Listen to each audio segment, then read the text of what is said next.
नमस्कार, सेहतनामा विद राजेंद्र में आप सभी का स्वागत है। और आज इस विषय पर बात करने हम जा रहे हैं, उससे पहले गुजारिश है कि चैनल को अगर सब्सक्राइब नहीं किया है तो सब्सक्राइब ज़रूर करें। और आज हम बात करने जा रहे हैं खान पान पर। क्या संभव है कि सही खान पान के ज़रिए हम बीमारियों का इलाज कर सकें? संभव है, और इसी पर बात हीलिंग थ्रू फूड में हमारे साथ डाइटिशियन सारिका शर्मा आज मौजूद है, उनसे बात करते हैं। बहुत बहुत स्वागत सारिका हमारे इस शो में। Thank you. तो आज हाई ब्लड प्रेशर पर बात करेंगे, क्योंकि अक्सर हमने देखा है कि ब्लड प्रेशर के लोग दवाइयाँ लेते हैं, सुबह शाम दवाई लेनी पड़ती है। खाने से पहले मैंने अक्सर देखा है, अपने घर में भी देखा है। तो क्या कुछ ऐसा है, कुछ खान पान में ऐसा है कि अच्छे खान पान के साथ, बेहतर खान पान के साथ हम दवाइयों से मुक्ति मिल जाए और blood pressure, high blood pressure ठीक हो जाए? बिल्कुल राजेंद्र, सबसे पहले तो मैं ये बताना चाहूँगी कि जो इंसानी शरीर है वो बीमार होना ही नहीं चाहता। तो हाई ब्लड प्रेशर यानी कि हाइपरटेंशन एक ऐसी कंडीशन है जो कि आपको एक दिन में या कुछ महीनों में नहीं हो जाती। ये एक मेटाबॉलिक सिंड्रोम है। मेटाबॉलिक सिंड्रोम का मतलब होता है कि क्लस्टर्स ऑफ डिजीजेस, यानी कि बहुत सारी बीमारियों का एक समूह। तो हाई ब्लड प्रेशर जो है वो उसका सबसे पहले हमें देखना है कि रीज़न क्या होता है। हाई ब्लड प्रेशर के ज़्यादातर सेकेंडरी रीजंस होते हैं।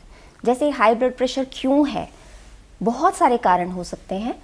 जैसे स्लीप एपनिया जैसा एक कॉमन रीज़न भी होता है, जिसमें इंसान रात को खर्राटे लेता है और काफ़ी देर खर्राटे लेने के बाद बहुत बड़ा एक पॉज, एक रुकावट आती है, उसे हम स्लीप एपनिया बोलते हैं। तो एक स्लीप एपनिया हो सकता है, एक थायराइड की बीमारी होती है, और साथ में एक इंसुलिन रेजिस्टेंस, एक ऐसा मेटाबॉलिक डिसऑर्डर है जो कि हमारी सारी नर्व्स को ही पैरालाइज कर देता है। अब इंसुलिन रेजिस्टेंस क्या है? इंसुलिन रेजिस्टेंस का मतलब है कि आपकी बॉडी में बहुत ज़्यादा इंसुलिन है और आपकी बॉडी इंसुलिन के प्रति सेंसिटिव नहीं रही है। और इंसुलिन रेजिस्टेंस का एक सबसे बड़ा सिम्टम, एक लक्षण होता है मोटापा। और मोटापा का मतलब ये नहीं कि आप पूरे ही मोटे दिख रहे हैं। कई बार वेस्ट एरिया में भी बहुत ज़्यादा मोटापा हो तो उससे भी इंसुलिन रेजिस्टेंस हो सकता है। तो उससे क्या होता है कि पोटेशियम की डेफिशिएंसी स्टार्ट हो जाती है, क्योंकि जो इंसुलिन रेजिस्टेंस है वो आपके पोटेशियम की एब्जॉर्प्शन को ब्लड में ब्लॉक कर देता है। तो हाइपरटेंशन एक आउटपुट है, आउटकम है इन सारे बीमारियों के समूह का। यानी कि सिर्फ जो हम कहते हैं कि बीपी बढ़ गया, ब्लड प्रेशर बढ़ गया, उसके पीछे इतने रीजन होते हैं? बिल्कुल, क्योंकि हमारा जो शरीर है वो हर तरीके से स्वस्थ रहना चाहता है, लेकिन हम क्या करते हैं, अपने खान पान का ध्यान नहीं रखते, अपना लाइफस्टाइल का ध्यान नहीं रखते, ओबेसिटी इतनी बढ़ती जा रही है, वेट मैनेजमेंट हम करते नहीं हैं, और उसके बाद ये रक्तचाप का एक कारण बनता है। यानी कि हाई ब्लड प्रेशर का कारण आपकी गलत खान पान और गलत लाइफस्टाइल ही होता है, या कुछ और भी रीजन हो सकते हैं? ये सेकेंडरी रीजंस हैं। जैसे मान लीजिए किडनी डिजीज है, आपको मालूम नहीं है कि मेरा ब्लड प्रेशर हाई क्यों हो रहा है, आपको मालूम नहीं है कि क्या कारण है। ये सेकेंडरी रीजन है कि किडनी की आपको एक बीमारी चल रही है, उस वजह से आपका बीपी हाई हो रहा है। एक होता है इडियोपैथिक रीजन जिसमें कोई रीजन नहीं है और आपका ब्लड प्रेशर हाई है। तो हमको ये सबसे पहले जानना बहुत ज़रूरी है कि अब हम इसको एड्रेस कैसे करेंगे, हम इसका इलाज अब कैसे करेंगे। तो इसके लिए बहुत सारी अप्रोचेस होती हैं। सबसे पहले आपको बहुत ज़रूरी है, कुछ इन्फ्लेमेटरी मार्कर्स होते हैं, कुछ ब्लड टेस्ट हम लोग रन करते हैं अपने मरीज़ों के ऊपर। सबसे पहली चीज़ आपको ये जानना है कि आपके एलडीएल लेवल्स क्या हैं, आपके ट्राइग्लिसराइड्स क्या हैं, और अगर एचडीएल कम है, एचडीएल और ट्राइग्लिसराइड्स की रेशो क्या है, गुड और बैड कोलेस्ट्रॉल, बिल्कुल अच्छा कोलेस्ट्रॉल और बुरा कोलेस्ट्रॉल, उसकी हम रेशो चेक करते हैं। तो ये सारे इन्फ्लेमेटरी मार्कर्स होते हैं। अब जैसे आपको 4700 mg पोटेशियम हर रोज़ का चाहिए, ठीक है, आप वो ले भी लेंगे अपने डाइट से, लेकिन अगर वो आपके शरीर में एब्जॉर्ब ही नहीं हो रहा तो आप क्या करिएगा? तो उसके लिए बहुत ज़रूरी है कि हम सबसे पहले अपने इंसुलिन रेजिस्टेंस को एड्रेस करें, क्योंकि हाई ब्लड प्रेशर अगर एक बार हो गया तो diabetes, kidneys disease, brain stroke, heart attack कुछ भी हो सकता है। आप डाइटिशियन हैं, खान पान के जरिए ब्लड प्रेशर को कैसे कंट्रोल कर सकते हैं? जी, सबसे पहले हम हर मरीज़ को अलग से इवैल्यूएट करते हैं और ये कोशिश करते हैं पता लगाने की कि उसके blood pressure, high blood pressure का कारण क्या है।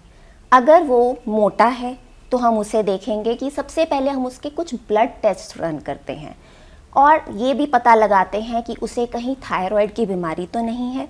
थायराइड की बीमारी में हाशिमोतो जो है, जो सबसे कॉमन बीमारी होती है, उसमें भी आपका थायराइड फंक्शन की वजह, लो थायराइड फंक्शन की वजह से आपका बीपी हाई रह सकता है और ये एक सेकेंडरी रीज़न है। तो क्या खाना चाहिए? ब्लड प्रेशर हाई हो तो उसको कंट्रोल करने के लिए कुछ पर्टिकुलर डाइट लेनी चाहिए, कोई डाइट प्लान लेना चाहिए? जी हाँ, सबसे पहले आपको सारे टेस्ट रन करने हैं। एक बार अगर हमें पता लग गया कि आपके ब्लड में ये प्रॉब्लम है, आपके लिपिड प्रोफाइल सही नहीं है, या फिर हम लिवर का टेस्ट करते हैं वो सही नहीं है, थायराइड का टेस्ट करते हैं वो सही नहीं है, तो जहाँ पे भी जो प्रॉब्लम होगी हम उसे उसी तरीके से एड्रेस करेंगे। फॉर एग्जाम्पल, अब हाई ब्लड प्रेशर में हम लोग सिलेनियम की डोज देते हैं 200 माइक्रोग्राम्स, लेकिन हम उसको अगर डाइट के थ्रू देते हैं, फॉर एग्जाम्पल अगर मैं आपसे ये कहूँ कि पेशेंट का ब्लड प्रेशर हाई है, उससे सुबह उठकर लहसुन क्रश करके खाना चाहिए, तो वो सबके लिए लागू नहीं हो सकता, क्योंकि हमें वो पूरा पेशेंट की हिस्ट्री देखनी होती है कि पेशेंट किसी ब्लड थिनर पे तो नहीं है, वो किसी चीज़ से एलर्जिक तो नहीं है, तो ये बहुत सारी चीज़ें हमें देखनी पड़ती हैं। मतलब ऐसे नहीं आप कह सकते जो रेमेडीज़ बताते हैं कि आप सुबह उठकर लहसुन गर्म पानी के साथ खा लें और बीपी ठीक हो जाएगा या कोलेस्ट्रॉल ठीक हो जाएगा, तो ऐसा नहीं है। हर एक की बॉडी में अलग अलग हिसाब से इलाज किया जाता है। बिल्कुल, हमें एक हॉलिस्टिक अप्रोच अपनानी पड़ती है। जब भी इंसुलिन रेजिस्टेंस ठीक होती है, इंसुलिन रेजिस्टेंस एक मेटाबॉलिक डिसऑर्डर है, जैसे मैंने आपको बताया, उसमें क्या होता है, हमारा नर्व्स पैरालाइज हो जाता है। अगर ब्लड में इंसुलिन की मात्रा बहुत ही ज़्यादा है तो हम ये नहीं कर सकते कि बस कैलोरिक रिस्ट्रिक्शन कर दी कि हाँ जी आप कम कैलोरी खा लीजिए, ऐसा नहीं है। आपके हार्मोन्स हमें बैलेंस में लाने पड़ते हैं, क्योंकि किसी भी मेटाबॉलिक डिसऑर्डर का प्राइमरी जो रीज़न होता है वो हार्मोन्स का इम्बैलेंस होता है। चाहे वो हाइपर इंसुलिनेमिया हो, जैसे इंसुलिन क्या है, एक हार्मोन है, और चाहे वो थायराइड का फंक्शन हो, एडर्नल हो, वो सब हमें एड्रेस करना होता है। तो उसके लिए हम लोग पूरा डाइट देखते हैं। हाई ब्लड प्रेशर में सबसे ज़्यादा इम्पॉर्टेंट चीज़ जो मैं बताना चाहूँगी कि हम नाइट्रेट्स का यूज़ करते हैं। नाइट्रेट्स एक ऐसा कंपाउंड होता है खाने में जो कि हमारी बॉडी में जाके नाइट्रिक ऑक्साइड कन्वर्जन हो जाता है, जिससे हमारी जो आर्टरीज, नर्व्स होती हैं उसका डायलेशन होता है। किस खाने में पाया जाता है? कोई खास तरह के फ्रूट में या सब्जी में? तो डाइट क्या ले, क्योंकि हम बात कर रहे हैं हीलिंग थ्रू फूड की, तो कौन सा खाना खाएं कि ब्लड प्रेशर को कंट्रोल कर सके? और ब्लड प्रेशर हो ही ना, उसके बाद हम बात करेंगे। जी, अब जैसे जो मौसम अभी चल रहा है, इसमें बीट्स यानी कि चुकंदर एक बहुत ही अच्छा फूड है। जब भी आपको हाई ब्लड प्रेशर हो, सैलेड में चुकंदर जरूर लीजिए। उसमें नाइट्रेट्स होते हैं। कच्चा खा सकते हैं? बिल्कुल कच्चा खा सकते हैं या लाइटली स्टीम्ड करके खा सकते हैं। फिर मस्टर्ड ग्रीन्स जिसे हम साग कहते हैं, ठीक है, पालक लीजिए। और लहसुन तो मैंने बताया ही, लहसुन लेने का भी एक तरीका होता है, ये नहीं कि आपने लहसुन लिया और बस चबा के खा गए। वो भी बताइए कैसे लेना चाहिए। सबसे पहले लहसुन को छील कर जो हमारा पेस्टल होता है उसमें हम कूट देंगे लहसुन के, उसको क्रश कर देंगे अच्छी तरह से या छोटे छोटे टुकड़े कर देंगे। उसके बाद 3 मिनट तक उसे हाथ नहीं लगाएंगे। ओके। उससे क्या होता है, एलिन, एलाइसिन, इस टाइप के कंपाउंड्स रिलीज होते हैं। तो हम अगर उसके बाद कंज्यूम करेंगे तो जाकर वो हमारे को इफेक्ट करेगा, ज्यादा फायदेमंद होगा। बिल्कुल जी। और कुछ एक चीज मैं ये बताना चाहूंगी कि अगर आप वेजिटेरियन हैं तो एक फिश ऑयल सप्लीमेंट अपने डाइट में जरूर इस्तेमाल करें, क्योंकि आप फिश नहीं ले रहे हैं तो फिश ऑयल सप्लीमेंट आपकी वो नीड पूरी, आपकी ज़रूरत पूरी कर देगा। दूसरा, आप जब भी खाना खाएं तो लाल प्याज कच्चा ज़रूर खाएं साथ में, वो हाई ब्लड प्रेशर के मरीज़ों के लिए बहुत फ़ायदेमंद होता है। और मूली है, जितने भी हरी पत्तेदार सब्जियां हैं, इवन ब्रोकली, तो ये जो है इनमें सल्फ्यूरिक कंपाउंड्स होते हैं, सल्फर जिसे हम कहते हैं, और नाइट्रेट्स। इससे क्या होता है, आपकी जो ब्लड वेसल्स होती हैं वो डायलेट यानी कि थोड़ी सी रिलैक्स होती हैं, तो आप ये खून का जो दौरा है वो धीमा हो जाता है। क्या नहीं खाना चाहिए हाई ब्लड प्रेशर में? जी, प्रोसेस्ड फूड बिल्कुल नहीं खाना चाहिए। जैसे कि मैंने बोला कि इंसुलिन रेजिस्टेंस यानी हाई ब्लड प्रेशर क्या है, एक मेटाबॉलिक सिंड्रोम है। तो हमारे को अपना लाइफस्टाइल, अपना डाइट और ओबेसिटी एड्रेस करना है। तो हमें प्रोसेस्ड फूड बिल्कुल भी नहीं खाना है। जितना भी खाना पैकेट में आ रहा है आप वो बिल्कुल मत खाइए। जो माँ प्रकृति से आ रहा है वो खाइए, तो धीरे धीरे आप देखेंगे कि आपकी बॉडी में इंसुलिन कम होगा। धीरे धीरे मतलब वो आपकी जड़ से एक हीलिंग स्टार्ट हो जाएगी। तो ये जड़ से खत्म हो सकता है हाई ब्लड प्रेशर की? आप जो लोग मेडिसिन ले रहे हैं ब्लड प्रेशर की, हाई ब्लड प्रेशर की, क्या वो भी छूट सकती है?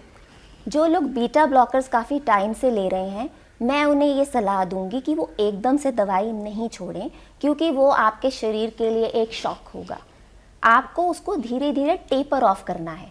आप किसी अच्छी डाइटिशियन के पास जाइए ताकि वो आपकी रूट कॉज, क्या कारण है इस चीज़ का, उसको पता लगाकर उसे जड़ से ख़त्म करें। फिर धीरे धीरे हम लोग ब्लड प्रेशर की दवाई को कम करते करते खत्म कर देते हैं। इसमें लगती है मेहनत। जी। आसान क्या लगता है कि आपने एक गोली उठाई और खा ली कि इससे तो कंट्रोल हो जाएगा। बिल्कुल। ये जो आप बता रहे हो खान पान के जरिए हम इलाज की बात करें, उसमें लगेगी मेहनत, लेकिन फायदा इसी का, क्योंकि उन दवाइयों के नुकसान भी हैं, साइड इफेक्ट्स तो दवाइयों के होंगे ही। बिल्कुल बिल्कुल, साइड इफेक्ट्स के बिना कोई दवाई नहीं है। फार्मास्यूटिकल इंडस्ट्री में कोई दवाई ऐसी नहीं है जिसका साइड इफेक्ट ना हो। तो बेहतर है कि आप सही खान पान रखें और कुछ भी बीमारी है तो उसको कंट्रोल कर सके। बिल्कुल। और अगर रिवर्स कर सके तो इससे बेहतर कुछ भी नहीं। बिल्कुल। अच्छा सारिका, अब आप मुझे ये बताइए कि कोई ऐसा तरीका कि ब्लड प्रेशर हो ही ना, ऐसा खान पान जिसके जरिए हम कोशिश करें कि बीमारी ही ना हो? जो सीधा नेचर से आ रहा है बस उसी का इस्तेमाल कीजिए। और पैकेट वाली चीज़ों को, पैकेजिंग फूड को, प्रोसेस्ड को, सैचुरेटेड फैट को मैं अंडर वन कैटेगरी जनरलाइज नहीं कर सकती। सैचुरेटेड फैट में बहुत अच्छी चीज़ें भी होती हैं, लेकिन वो जैसे कहते हैं one size does not fit all. तो हमें वो देखना पड़ता है कि किस पेशेंट को क्या देना है, तो हम वो जनरलाइज नहीं कर सकते। कुछ ऐसी डूज एंड डोंट्स वही, एक तो सबसे पहले सोडियम कम कीजिए, नमक और वाइट सॉल्ट जो कमर्शियल आता है, आयोडाइज सॉल्ट जिसे हम कहते हैं, उसे यूज करने की कोई जरूरत नहीं है। बिकॉज जब वो आयोडाइज्ड होता है उससे पहले बहुत सारे प्रोसेसेस से गुजरता है, और जो माँ प्रकृति से जो नमक आता है, सेंधा नमक, हाँ, उसमें बहुत सारे मिनरल्स और आयोडीन बिल्कुल सफिशिएंट होते हैं जितना एक इंसान को चाहिए। तो उसकी कोई ज़रूरत नहीं कि आपको आयोडाइज सॉल्ट लेना है। सोडियम को रिस्ट्रिक्ट कीजिए, पोटेशियम को बढ़ाइए। वो कैसे बढ़ा सकते हैं? पोटेशियम के लिए केला खा सकते हैं। आपको 5 to 6 कप्स ऑफ वेजिटेबल्स खाने पड़ते हैं पोटेशियम के लिए। लेकिन आपको ये जानना भी बहुत ज़रूरी है कि जो आप खा रहे हैं वो शरीर में आपको लग भी रहा है या नहीं। तो उसके लिए बहुत ज़रूरी है कि सबसे पहले आप रूट कॉज को एड्रेस कीजिए कि हाई ब्लड प्रेशर, हाइपरटेंशन हुआ ही क्यों इन द फर्स्ट प्लेस। तो उसके लिए डॉक्टर के पास जाना चाहिए? नहीं, मेरे ख्याल से डॉक्टर के पास जाने से तो आपको वो बीटा ब्लॉकर्स या कैल्शियम ब्लॉकर्स मिल जाएंगे, ठीक है, उनकी भी कोई गलती नहीं है, उन्होंने मेडिसिन में स्टडी की है और वो सिम्टम को ही हटाएंगे। अब हम लोगों ने क्या करना है कि अगर आप किसी डाइटिशियन के पास जाते हैं तो वो रूट कॉज सबसे पहले ब्लड टेस्ट से पता लगाएगी आपको हाइपरटेंशन हुआ ही क्यों, इन द फर्स्ट प्लेस हुआ ही क्यों। तो एक बार अगर वो कारण पता लग गया ये हाइपरटेंशन का, वो कारण आपको हटाना है। किस मरीज में किस वजह से हाइपरटेंशन है, क्या उसको स्लीप एपनिया है? अगर सिर्फ स्लीप एपनिया जैसी प्रॉब्लम है तो उसका अलग से एड्रेसल होगा।